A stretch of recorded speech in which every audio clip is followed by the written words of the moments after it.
Before we get into the next lesson, I thought it was an appropriate time to discuss some things that we've already been working on in class, and that is solving equations. And now that we've moved into graphing equations or graphing functions, I think this is a good idea to now discuss in more detail what a solution is. And so you can see the title of the lesson in this pre-lesson is, what is a solution? So what I'm going to do here is I'm just going to walk you through a couple examples, and of course you can read through the definitions and the information. I just want to point out a few highlights of these notes, and as always, if there's anything that's a little unclear on this, be sure to ask in class, jot your questions down during this video, and then let's clarify in classroom. But so as you recall, the three most common directions we have in algebra are simplify, evaluate, and solve. Now for this first example, we're going to discuss solving equations, and so we're just kind of come down here, and I just want to point out a few highlights here. Now, in general, when you solve an equation and you find that value for a given variable, what you found at that point is a solution.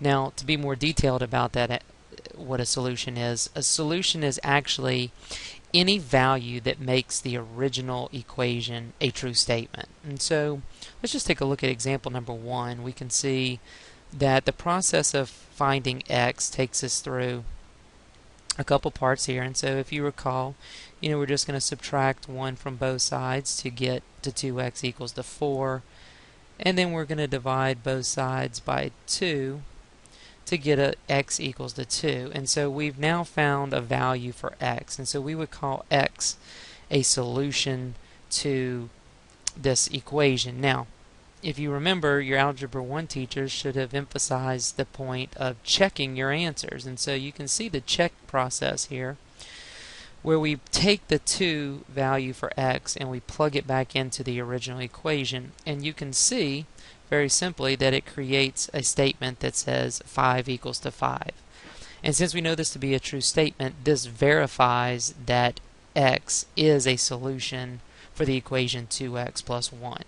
And so that is just a simple explanation of what a solution is and how it creates a true statement. Now, interestingly enough, your calculator will actually create true and false statements as well. So I just want to show you a quick example of how we could plug this in on the calculator.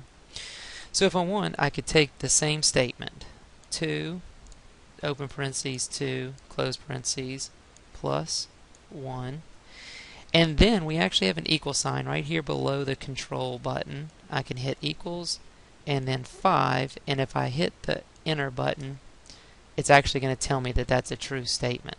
And so your calculator will do a little bit of this for you as well. So if it's some long equation and you don't want to have to go back through the work, you can actually do these checks on your calculator. So just remember that as a way to quickly check any solution that you come up with, just to verify that you maybe didn't make a mistake with an addition or a subtraction. Now, I want you to notice here that we had x equals to 2 and we only had one solution, and that is because of the exponent value of the given equation. And so you can see here, if I take 2x plus 1 equals to 5, excuse me, having some technical difficulties with my pen, the exponent value for that x is an understood 1. So that tells us that there is only one solution for this particular equation. Now,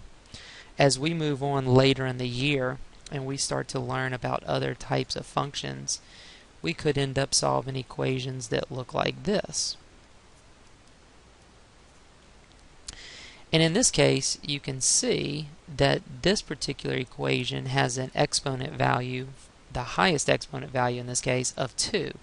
And so what this actually tells me is that there are 2 solutions. And so as you progress through the year and we work with more difficult material, you're going to want to check to see what the highest exponent value is, and we call that a degree in polynomials.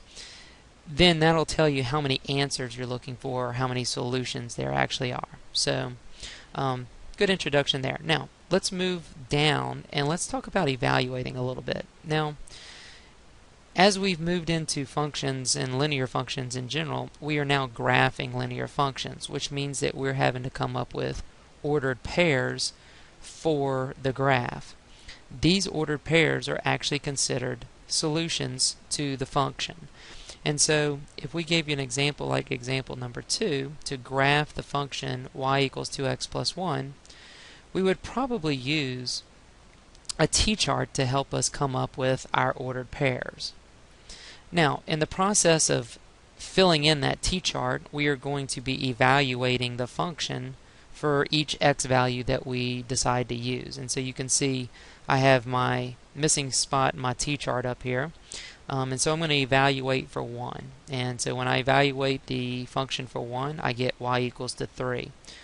So we can see that this answer right here would be 3, and that would give us the ordered pair 1, 3. Now, we can check that ordered pair just like we did in the previous equation.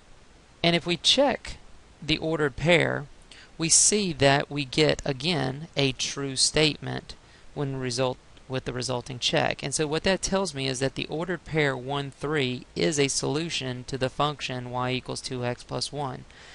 So that means any point that I get that would create a true statement is going to be a solution to the function. So every single point on the graph, when you graph it, is considered a solution to the function.